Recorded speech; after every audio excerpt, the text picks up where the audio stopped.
Welcome to another in our series of Kehillat Israel podcasts. This is a recording of Rabbi Amy Bernstein's weekly Friday morning Torah study.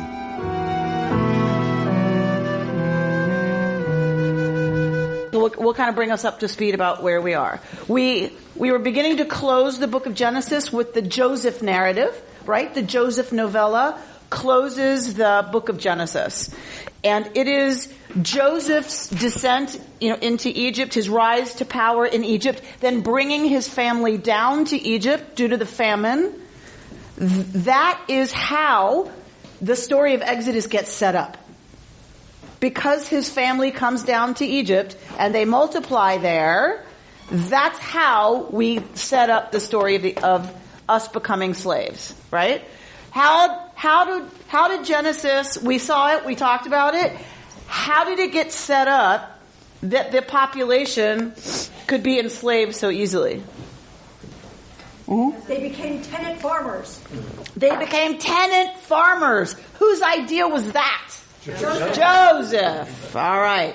So let us not forget, and David keeps reminding us that he was a good businessman. He was doing his job. I would hire him as my CEO. He would hire him as his CEO. But we tend to think of these enslavement as this evil Pharaoh. It's Joseph who set up the conditions by which the people were impoverished and became dependent, and everything was centralized under Pharaoh. So it is what I like about that as somebody who's struggling really hard to be spiritually mature. Yes. Is that I think it's important that Torah understands it to be partly our responsibility, right? It's just Joseph set the circumstances. Yes, of course Pharaoh's terrible, of course. And, right, we have some folks who have a part in creating a system that is unjust, that marginalizes people, that allows for oppression and silencing, right, and learned helplessness and dependency and despondency. That gets set up by one of ours who's pretty effective, is one way to talk about it. Greedy is another. And if you look at any CEO that's worth a lot of money right now, where's that line? I'm not so sure. But I know that we're living in a world that is governed by Josephs. And the decisions are made by the Josephs. And a lot of us are deeply concerned about the values of, and I can only talk about here, but our society that we're living in, that seem to do, that the gap is growing between, right, the rich and the poor. All right, I saw a hand. Ruben? Well, it should be read that the regulations that he imposed were on everybody, not just on the Hebrews. Correct. That's right. So it just kind of sets up. So if you look at Nazi Germany, that didn't happen in a vacuum. The rise of the Nazi Party didn't happen because the Jews were doing something, right? It happened because the entire population on some level was distressed. And then it's easy. When everybody is distressed and everybody's flipping out, that's when it's really easy to get the population to turn on one group and scapegoat, right? Comes from these books, by the way, right? To scapegoat that group and blame them for the situation you're in. So your point is well taken that it wasn't just the Hebrews, it was the entire population. That makes it really easy. And it wasn't just them. And it wasn't just then. It's universal, right? So when the population is impoverished and there's no hope and whatever, it makes it in economic distress like that, it makes it very easy to isolate one group. And it's often the Jews, let's be honest. But anyone who's different, anyone who's other, anyone who came from somewhere else, that's really easy, isn't it? You're not one of us. You're a foreigner. Go home. And if you're going to be here, you better be ready for what that means if you're going to try to stay in our country, right? This is why, again, this is a powerful story for me. We are the other. We are the foreigners. We are the immigrants. And we have been ever since. And I deeply value that our foundational narrative is not that it was our land and those people came in and took away our job, right? Our story is we were the ones who had nowhere to go. We were the ones who were starving because of the conditions where we come from. We're the ones who moved. Refugees. We were refugees. We were refugees. Joseph sponsored a bunch of refugees, right, to come in and live in Egypt. So it's a deeply important narrative for me. And I'm proud of that narrative. I'm proud that our story is we started as nothing, right? In our national story, because we're leaving Genesis, we're leaving the family, the clan narrative, and we're moving into, as cinematic history has given us, birth of a nation. Right? We're moving now, we're beginning in the book of Exodus, the story of the birth of a nation. We've left the private story of Abraham and Sarah's clan, which is important and lovely and foundational and wonderful, and we're moving into the birth of a nation. Our narrative history, our mythic history about how we became a people. For me, I value it very much that it begins with we were refugees and got in big trouble, right? And were oppressed for 400 years, had nothing. That's a really important place for me to start. So, why am I hammering that so hard? Because what we're studying this week, right? We have to kind of always balance those. I'm not loving the text that we're going to study this week. I will say that out loud. I'm going to let us get whatever feelings and associations we have out there about it before we even start. We have to remember the people who crafted this story wrote it on purpose the way it is. Right? It's very important, especially when we come to this part of our story that we're going to look at today, that we remember this is mythic history. This is a story that people told about what happened. It's not history. And for me, it's not theology. So let's just remember that as we go into Parashat Vaera, which we'll get to in just a second. So they're in Egypt. They become the focus of being a forced labor pool. Yes? What do you mean when you say, for me, it's not theology? When it says God said to Moses, I don't believe that is literally true.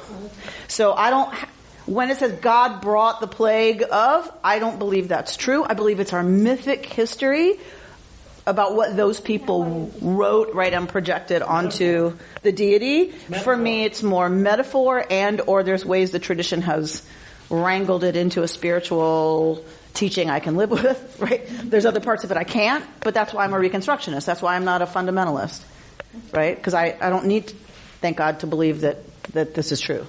Not true. I should be careful about my words. I don't need to believe that this actually happened and was caused by God. It's an allegory. It's an allegory. So that's a way I have into the text, and I just want to be really clear about that. Or it really happened. Or it didn't. I'm going to have to think about that. One can choose. I don't think I can. I think I have to say it couldn't have happened or I wouldn't stand here. Oh. Because I am. The events may have happened, right? Scientifically, you can look at the death of the frogs leads to anthrax. So I'm not saying that the events couldn't have happened. I am very clear. My God did not make this happen. I don't have a God who would do that. Because then I have a God who would allow Auschwitz and not intervene there. So that for me, that's a bottom line. That I do not believe in a God who would do this. Yes? But these are things that people do. It's true with the capital T in that people do this. Correct. And that's that's the way in. That's right. That's exactly right. And people suffer. And there are plagues happening all over our planet. We are responsible for some of it, right? The laws of nature are responsible for others of it. Sometimes it's an interaction between those, right? Unwitting or otherwise. I don't believe God causes them. We live in an age where we've kind of lost the art of allegory. And completely. We live in a so-called scientific age, and so what has moved human beings for thousands of years, and still some people today, the ability to accept stories as a different kind of a truth than the sun goes around or the earth goes around the sun. They're different kinds of truth. We kind of have lost that. And so Correct. people apply, quote, scientific truth as if that's the only kind of truth. We have lost the understanding of the deep importance of myth. Not only the value, but the incredible importance of speaking at the mythic level. Because for us, if you say that's a myth, It that didn't. kind of means it's false. Right. That's right. It's not real. That's right. Which is not the case. Which is how we're able, I think, to continue, right, with this narrative around the Seder table every single year, because there's still a deep mythic set of truths that we wrestle with every year. Yeah.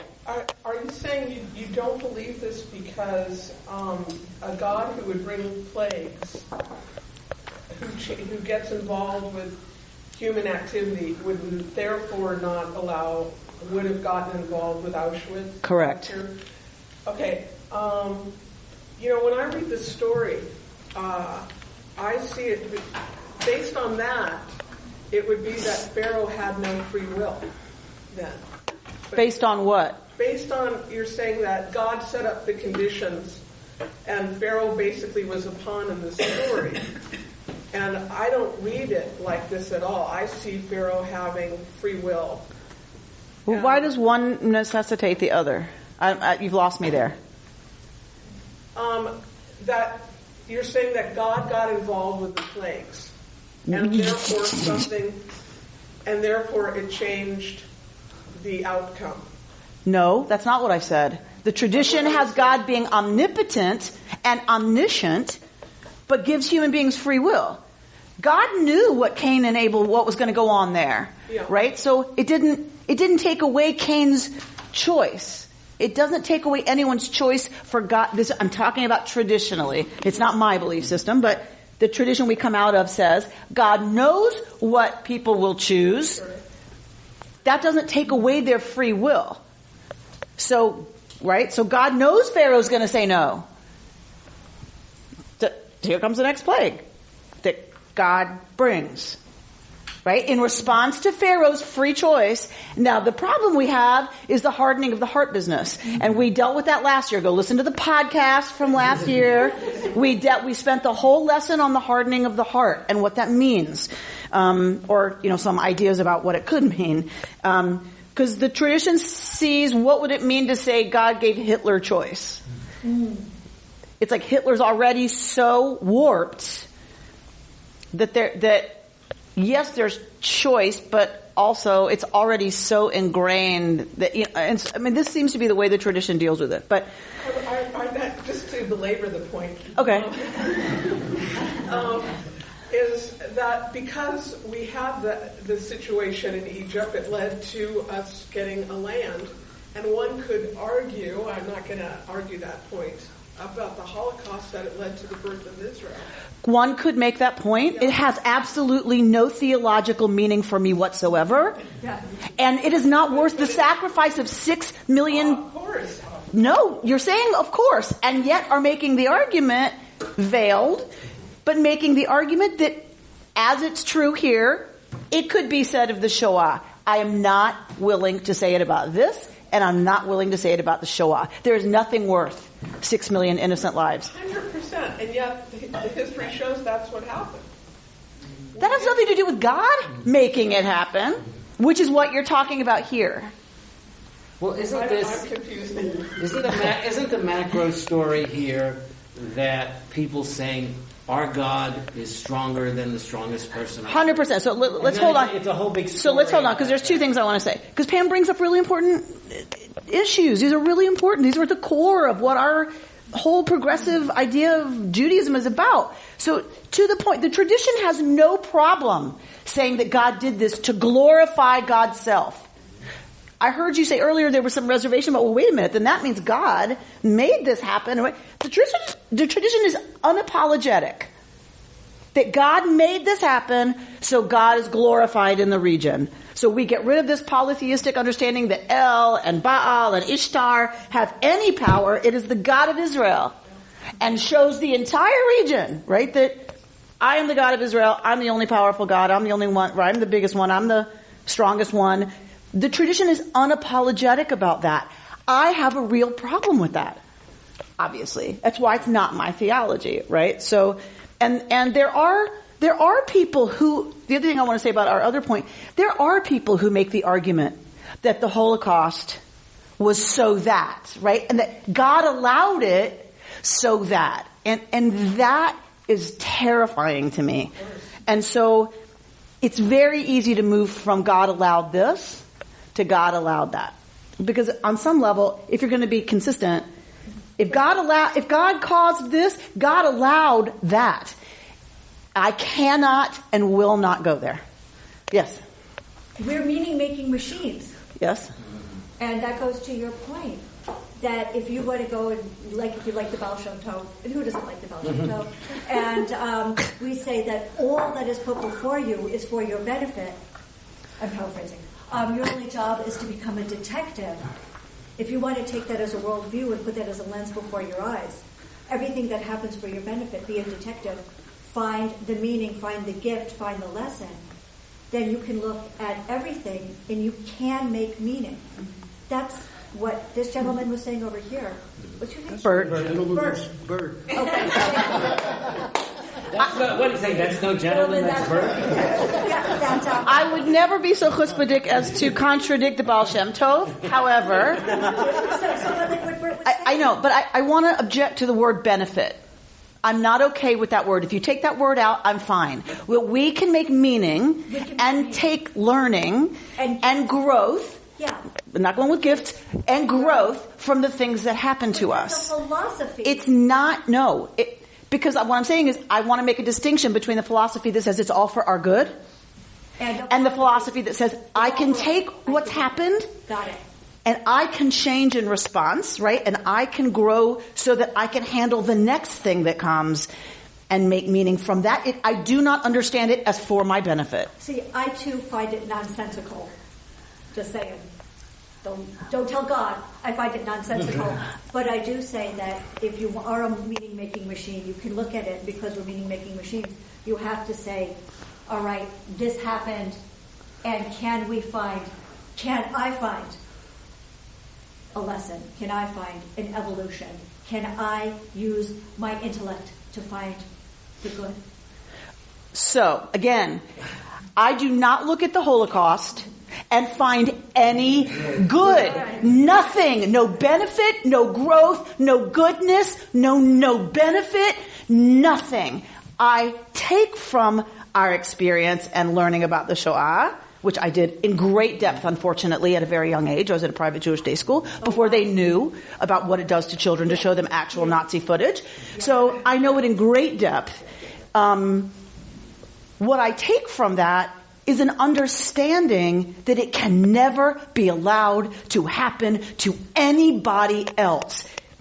Is that a benefit? I mean, so this is where I feel like I can own that I grow and can be a better person in response to the suffering.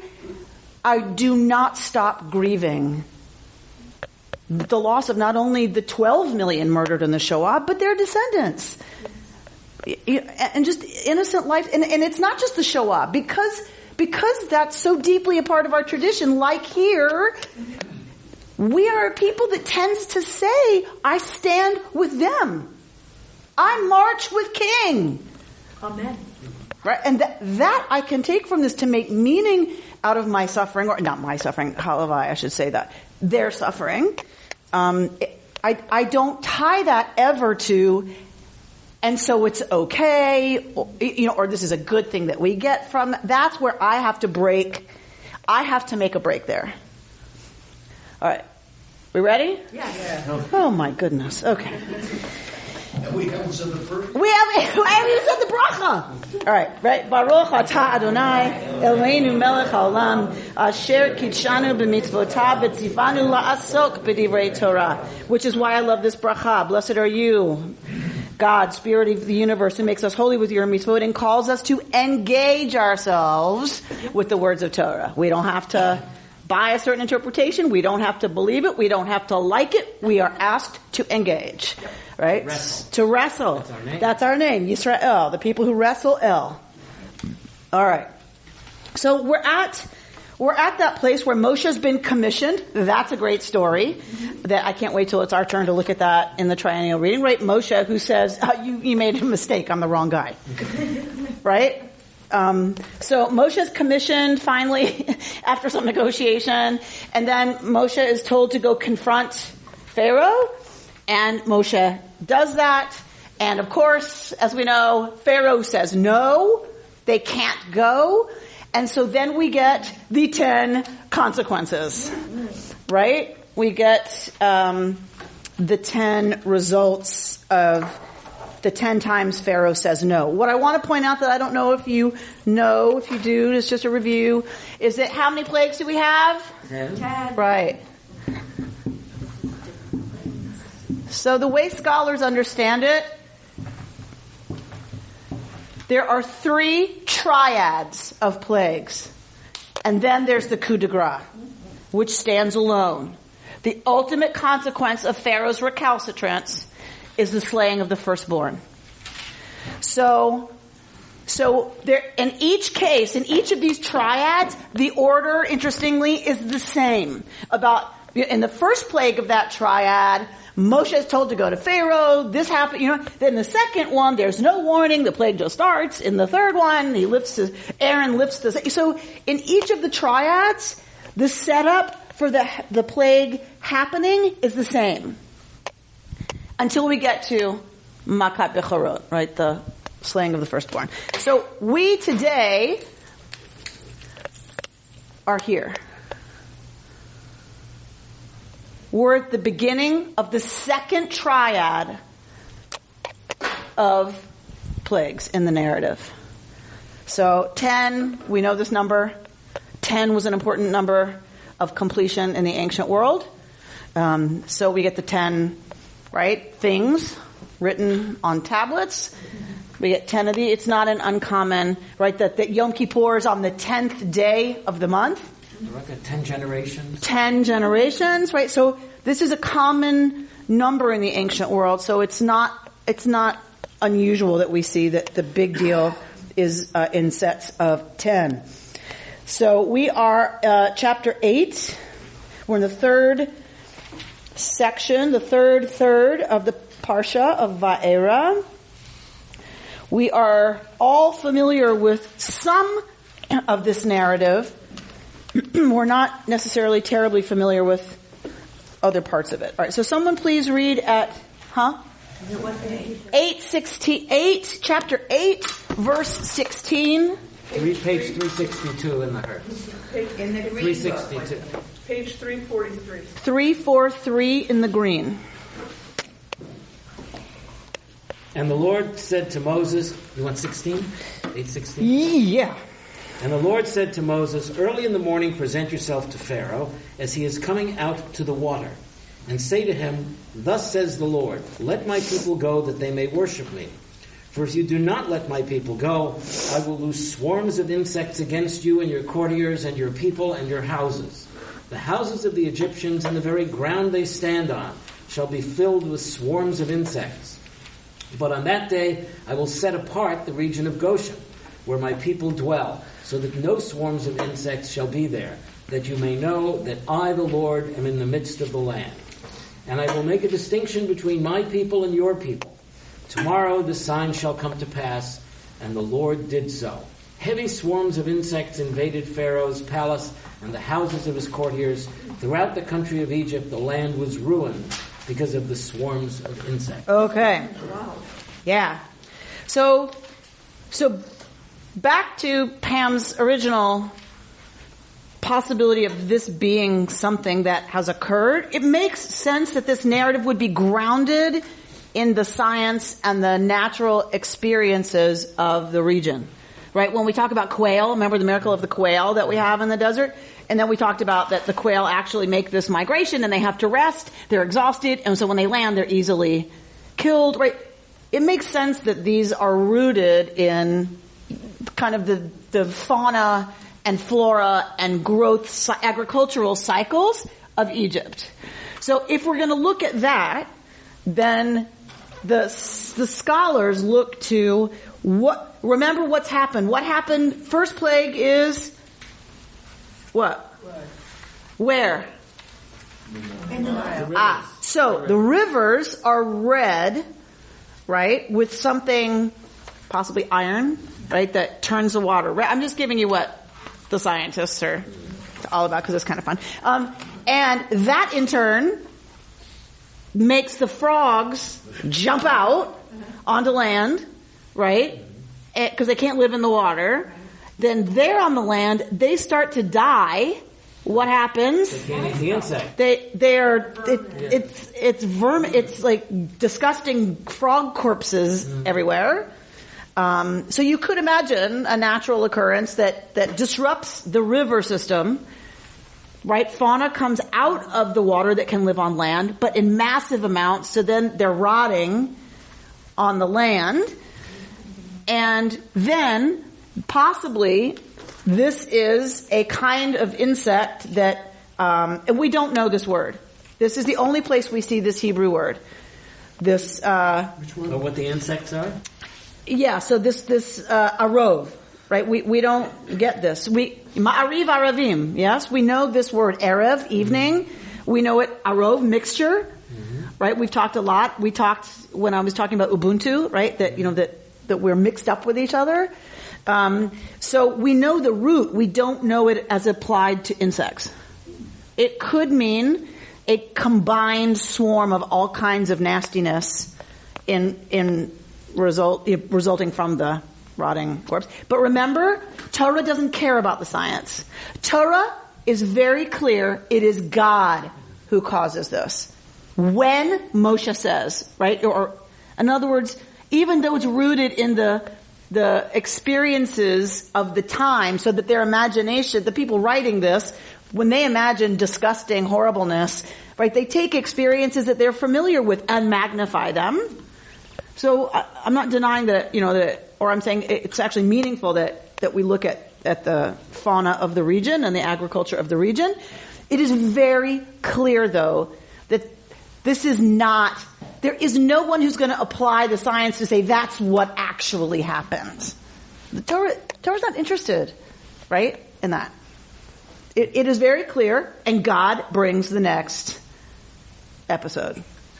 I'm curious, just to go back a little bit, about the word blood. Is that the Hebrew word for blood, is it literally, is there only one word for blood?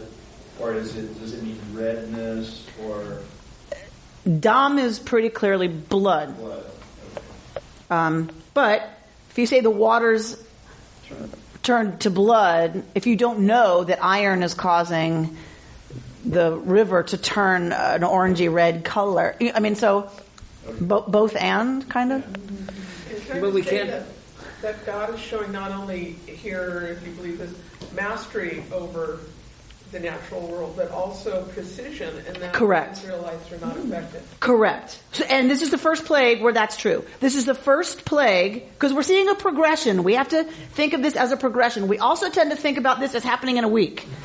Goes one day, and there's frogs one day, and then Moshe comes back, and Pharaoh, and this is a week and a half. This is a year. This takes a year. So it's a much more drawn out process. And so it's even more important that it's exactly when Pharaoh says no or goes against his own, promise that the next plague happens. It is absolutely about God's mastery, demonstrating God's control over nature, that there isn't a storm God and a frog God and a river God. There's Yud Hey Vav Hey, right? That's what this story is designed to do. And I think too often the questions we ask is how could this actually have, quote, happened, and not what does it mean? Correct, because two totally that's right. different things. Because how could this happen is you believe in a God that could make this happen. But it doesn't matter. That doesn't matter in terms of the story. The issue here is what is all this? What are the themes? It's like myth. Period. Well. Spiritual poetry. But you just put two things together that I think generally are disjunctive. That either you believe, well, how did it happen? God did it. God can do whatever God wants. But of course, for some of us, we're like, That's the wrong question. How could this happen? Right? Right. The question is, all right, so what do we do with this? I'm not saying it's the wrong question. It's a legitimate question. I'm not sure it takes you anywhere. I'm not sure it takes you anywhere that it's worth spending your mental time figuring it out.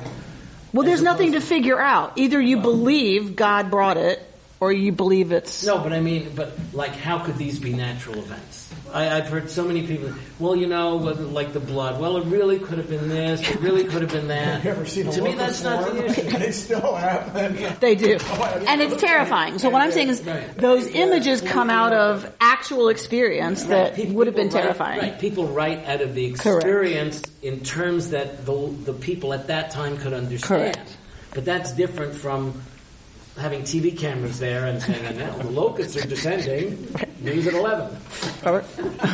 Back to something you said earlier, and I hate to use this word, but this just strikes me as basically sort of a recruiting tool.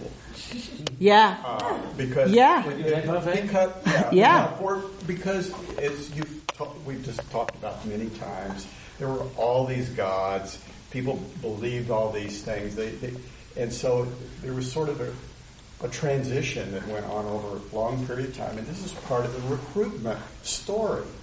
I agree. So, and it's a really important point you bring up that we can't forget, is that we tend to see the plagues as God demonstrating God's power for the rest of the world. We forget that God's got to recruit the Israelites. What have they been doing for 400 years in Egypt? Who are they worshiping? What do they think is the most important force in the universe? Have they been basically kind of doing the, ISIS Ra thing? But we're descendants of people who believe. We have no idea. Torah's not so interested. Torah's very clear that God needs to do a pretty good job of recruiting. They were hauling household gods around, right? And hiding them. And Egypt's the most powerful empire in the history of the universe at this point. Wouldn't you believe their gods are the most powerful gods? Mm-hmm. If they rule the world and they say Ra is the chief god of this empire, wouldn't you sign up with Ra? I would. Mm-hmm. Right back then, if you're gonna say there's a power responsible for this, I'm with that one. And it makes sense that God's got to say, whoa. Right? Ra, ISIS? I don't think so. Let's make that extraordinarily clear to the Israelites. Because what happens? This generation that a few pages from now walk through the flippin' split sea. How long does it take them to doubt? Not very long. Right? God's not wrong. They need a serious campaign because, right, it doesn't take these people long to go back to, right? And it probably was going on. I mean, that's where we talked about it many times, that it wasn't just an overnight, monotheism, let's go that way, forget all that other. I mean, it had to go on a long time. Exactly. David? You refer to the people who wrote the Torah, and I think you maybe once said to me, I could be wrong, that it happened over hundreds or thousands of years. Mm-hmm. So then, if this is, I get the idea that this is sort of a recruiting tool, but not, how much the people who wrote this section, mm-hmm. if there were people who wrote this section, how much after the fact that this happened, were they writing about something that was, how much later are they looking back to say this is what happened thousands of years ago, and who are they trying to recruit that they're writing it? Excellent questions. As we listen to the frogs and locusts ringing in the background. Thank you, Roseanne, for the sound effects. So the people writing this are retrojecting it 1,000 to 1,200, 1,500 years before. When this 1300 BCE? We're not sure, right. But it's very, very far after the events. The events, we'll put in quotes. The time that the events are set in is way long ago. Right. So, what is the point? So what was going on in their world that they had to say, hey, we need to... Excellent question. Absolutely. Excellent question. These texts come from sources, right? Everything that goes to make up the book in front of you, comes from a plethora of sources. They were chosen, the texts were chosen and put together and sold, right, as originally 2 books. Right? Who commissions that is a whole category. I'm not even joking, a whole category of study. There is a whole field dedicated to what we call the documentary hypothesis, and it's called a hypothesis still. I don't know why, because some people, I guess, still argue that God wrote this. Whatever. So, the documentary hypothesis is an entire field of study. There's been a lot of research done that dates some of these sources, right, to when they're first written down. Other research to figure out when are they set. The agenda depends, and it's a great question. The agenda depends on who you believe put them together. Who commissioned it and put it together? One argument is that it's David. That David now is building a nation for the first time. It's been a loose confederation of tribes during the period of the Judges, right? When there's a national emergency, this confederation of tribes picks a military leader and follows that leader and becomes one united entity to beat off invading enemies, right? But then they go back to doing their business. David is the first one to say, no, we are now going to be a nation. Saul is the first king of this nation. It is David, the second king, who needs to put it together into a unified body, and that means you have to have a national story. And if you're going to have a national story, have how the United States of America understands its history, as we talked about, you'd better have the War of Northern Aggression mentioned right alongside the Civil War, right? The great unpleasantness between the states, right? And right, you have to have the Northern and the Southern tradition in that narrative, or you can't build a nation. So that's where we get some of the conflicting stuff. We get Sinai called 2 different things. We get repeats of right? So sometimes that explains it, because you've got to have the Northern tradition and the Southern tradition in that book, or nobody's going to buy it. Or only half your population's going to buy it, which does not build you a unified nation. So that's one theory. Other people say this is way later, that it's post-exile. And that it is in looking to understand how the exile could happen that this gets put together. That it's been around, but that it's not really codified or redacted and put together like this until after the exile. So that's a whole nother set, right, of sociological, political issues that would drive people to bring, but this came into formation before that in terms of this narrative. And this may be a hard question to answer, but with all of that, how do I make it so that it doesn't matter? So that it doesn't matter when we can't know, right, who wrote it, when, to some degree. So much of this is so hard to wrestle. How do we? What's your mindset going into reading a chapter or verse? So that it doesn't matter. That the universal human experience is having to wrestle with evil. It's having to wrestle with Hitler. It's having to, it doesn't, unfortunately, go away. This is one example of our people wrestling with, right, absolute power, what that means for the victims. Right. So, and what is the meaning that comes out of that 400 years of suffering? Right. And this is one example of our people doing that. Unfortunately, we've had to continue to do it. And everywhere in the world, people have to wrestle with both natural catastrophe, right, but also tyrants, real tyrants, which is how the tradition understands Pharaoh. And real victims. And that the victims don't look great, I gotta tell you, in this story. We don't look great in this story, which again is something I value. That how do we recognize what our own seeing ourselves as victims does to us? Because I think that's one of the ways we can counter the effects of suffering. is to say, right, is to say, if we go there, if we stay there, look, these people are not people you want to emulate, right? As they schlep through and complain, and they schlep through and panic, and the book is filled with those people. That's right, and that's why they have to die. They will not go into the promised land. So for me, some of the deep teaching about this is, what is the part of us that has to die? What are the beliefs, the restrictions that we put on ourselves, the despondence? What do we have to allow to collapse in the desert to be able to move into a new reality that is the promised land? And that is the call. I believe that is why Pesach is observed even in non-observant homes by something crazy like 96% of Jews.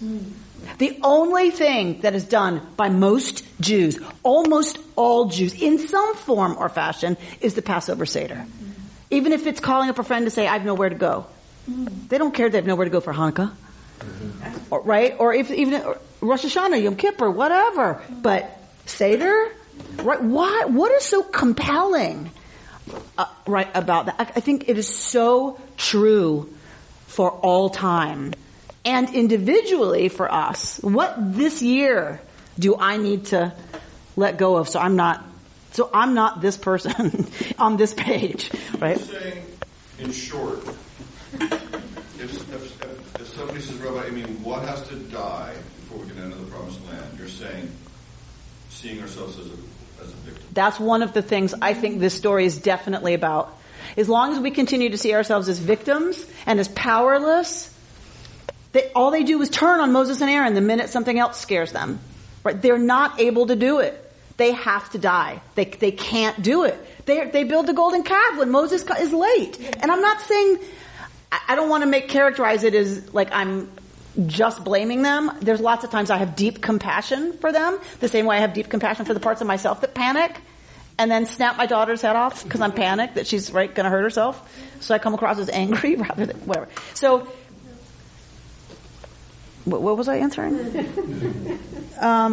So there's things we have to let go of and the metaphor is dying in the desert because only a new part of us that is not traumatized as slaves, as victims, only that part of us can build something new. A new reality, a new possibility. Because we can't see it when we're schlepping in the desert going, oh my God, right? And looking for somebody to blame and looking for somebody to stone. Right? Lynn? So if everybody would indulge me, I look at this and I'm thinking about where we are today. And I'm thinking about climate change and that it scares me. And in how many thousands of years, or maybe not even that long, as theologians look back at this period of time and could label plagues. The drought, and then came the rain, and then came the mudslides, and hearts were hardened, our world leaders, and that they wouldn't recognize that this is what was going on and wouldn't make a change. And then those of us were sitting here, were victims. Well, we're part of the problem too. Those of us driving SUVs or still eating meat, or each one of us can play a little role. And so as theologians look back on this time, and we don't know what it's going to end up looking like, what will they write? And as we're sitting here discussing, are we in the middle now of plagues, of an exodus? 100% we are. 100% we are. So it's very clear to some of us where the fault lies for that. That's where it's problematic for me to shift it onto a deity. Because then we don't have to take responsibility for the fact that we are killing the planet. So there's a midrash that says, because of a grammatical thing I won't go into, oh my God, because we don't have any time, that there was actually one big frog that came out of the water, and the people saw it, and they took sticks and started beating it. And it was beating it that made it split off. Like the more they beat it, the more it broke into little pieces, and that's what caused the actual plague of thousands and thousands and thousands of frogs. And an article I read online about environmentalism says, Because that's what we do. We see a plague, like whatever, and we take a stick and start beating it rather than saying, what do we do? What happened that we have a massive frog coming out of the river? And that's what we do. We're holding the sticks. And we are holding our sticks by driving our SUVs, right? But we don't want to look at what was the cause, right? So even the rabbis got it, that their midrash is that we made that danger into a full-fledged plague because we don't want to look. We don't want to take responsibility. We don't want to own the way our hearts have been hardened. And so there's lots of work being done about connecting, this narrative to the plagues of our time. For me, it's one way in, but it doesn't really get at the meaning, right? Because this is all about it wasn't human, it was God. That's all this text is about. God did this, right? So it's a whole different kind of allegory that it's exploring, meaning that it's exploring than, I do think it's meaningful to say, like with Noah, as with this, in this case, that's how they understood the world, that God brings. We know differently now about our part. And I don't mean we're better or smarter. Humanity has learned more about the ways our behavior impacts the world. We can't look to God, right? It's on us now. We know now. Come back just for 1 second on David's question, the one about when this was written and where it comes from. Mm-hmm. We don't know, and we will not know.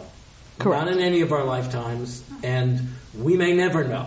We won't. Unless someone invents a machine that can go back in time. So that is unknowable. What we do know, and there's no question about this, is what we as a Jewish people have done with this. So that's what I was trying to say. The ongoing project and the ongoing discussion. And for me, that's the living Torah. The living Torah is not so much, did these words come from here, they come from there, they come from God, they come from people, or was it in 365 or 852 BCE or whatever, but it's what our continuing generations have done with it and what we do with it here every week. That it is if you want, the center of what some people call the Jewish project. Okay? The ongoing Jewish discussion of which we are part. And when we wrestle with God, we wrestle with Torah as well. And that's just what we do. And that we know. That's why I said I think it's what remains meaningful. It's what brings Jews to the Seder table. Because it's still a meaningful endeavor to ask these questions about where am I stuck? Where are we as a society stuck? That we're calling global warming still a hypothesis? Really? No, people are clear that it's a reality, but it's happened before in interglacial periods. And so the question is human behavior, really? Really? Where are we stuck? How about owning responsibility for what we know? Okay. So, we still get charged up, right? Because Mitzrayim doesn't go away.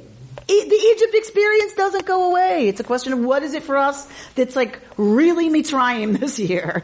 Because that's where our passion, right, to change and to be different, hopefully, right, is found and strengthened. All right, let's go to verse 21. I just want to get through 21 because I'm going to give you something from the rabbis on a piece of 21 that I think is nice to close with. Then Pharaoh summoned Moses and Aaron and said, "Go and sacrifice to your God within the land." But Moses replied, "It would not be right to do this, for what we sacrifice to the Lord our God is untouchable to the Egyptians. If we sacrifice that which is untouchable to the Egyptians before their very eyes, will they not stone us? So we must go a distance of 3 days into the wilderness and sacrifice to the Lord our God as he may command us." Pharaoh said, "I will let you go to sacrifice to the Lord your God in the wilderness, but do not go very far. Plead then for me. And Moses said, when I leave your presence, I will plead with the Lord that the swarms of insects depart tomorrow from Pharaoh and his courtiers and his people. But let not Pharaoh again act deceitfully, not letting the people go to sacrifice to the Lord. Okay, because that's the original request. We forget that. The original request is not let my people go forever. Moshe's request, and we can talk about another time, what does it mean that Moshe's not exactly telling the truth? Does Moshe know the truth? Right? Let us go sacrifice to our God in the desert for 3 days. That's what Moshe asks for. Not free the slaves. Right? We need to go worship our God in the desert for 3 days. Pharaoh keeps... Huh? He was planning on leaving. Who? We don't know. Moses. Or was he planning on sacrificing for 3 days in the desert? That would be a nice 2-hour class. And he's also saying to Pharaoh not to be deceitful. And he's planning to take the Hebrews away, but he's telling them. So, right, that's right. So that's the pot calling the kettle, whatever, iron. So how do we know? We don't know what Moshe knows. Right? We don't know what Moshe knows exactly. So, but one could make the claim he knows this is not just about going into the desert and going back. Right? So, but we don't know. In any case, if he knows, then Reuben's right. This is the pot calling the kettle, something else. Because he's being deceitful, as he says to Pharaoh, don't be deceitful. If he doesn't know, okay, so let's read it either way, because here's where I want to stop. So what is Moses, when Pharaoh says, you want to sacrifice to your God, go ahead, but you're not leaving Egypt to do it. What's Moshe's argument? You'll be ruffling the feathers of the population. Why? What would ruffle the population of the Egyptians' feathers if they sacrifice in the land? Because what we're going to sacrifice is not what your Egyptians are going to see. Why don't they want to see it? What we're going to sacrifice, you don't want to see because... Well, we're saying it's holy. It's the animal. It's untouchable. What makes it untouchable? What? It's a god or something. So this is very important, especially for later. The Egyptians represent their gods by animals, right? Think about it for all the iconography you know from being exposed to ancient Egyptian hieroglyphics, right? So they represent their god with the head of an animal. One of those, just for example, is a ram. If you have a ram god, what is a baby ram? A lamb. Sheep. Right? What are the Israelites going to be told to keep tied up for 3 days in the backyard and then slaughter? Lambs. It's not an accident. So, you take a god, so that meant certain things were off limits. You don't sacrifice sheep because it's an image of the God that has the ram's head. So what Moshe's saying is, we can't stay here because we don't know the instructions of our God yet as to what we're going to have to sacrifice. And it's possible that we're going to have to sacrifice something that is going to make the Egyptians very, very, very upset with us, which of course is what happens exactly later. And we're going to, I don't know if we do that this year or not, but it's a great part of the story. So it's going to make them very, very upset with us. And what does he say? Will they not stone us? It's that dangerous for us to take a sacred cow of Egypt, right? That's why it's called that. A sacred cow. Something you can't touch because it's been made sacred, whether it's true or not, right? That's how we use that phrase. For this reason, it's very dangerous. So Moshe makes a compelling argument so we need to leave. So whatever we sacrifice to our God is not going to get us killed. So that might make some sense to Pharaoh. Could you argue to me why that could sound ridiculous to Pharaoh? Because they live in separate areas? Maybe they're separate enough that Pharaoh's like, what? Who's going to see you? You live in the slums of the Hebrew camp. Possibly. They want to come back. They said they're going to go for 3 days. Pharaoh thinks, why would they want to come back? Okay, so maybe he doesn't believe the premise, right, that they're going to return. Or maybe he doesn't believe our God is more powerful than their cow god. Right? It's possible that Pharaoh looks at Moses and goes, wait a minute. The prophet and high priest of these people doesn't know what rituals the God requires? Right? That doesn't make a lot of sense. Think like an Egyptian. You turn to your big, powerful religious leader. They're the only ones who know what the God wants. Right? That's why you keep them employed. Because they're the ones that know what the God wants. So you can imagine Pharaoh looking at Moses going, you don't know what your God requires? How are you a leader of this people? Who do you ask? Right? Okay. So let us leave and we will sacrifice in the desert. Okay. A piece by this is a book by Rabbi Larry Tabak that I just bought.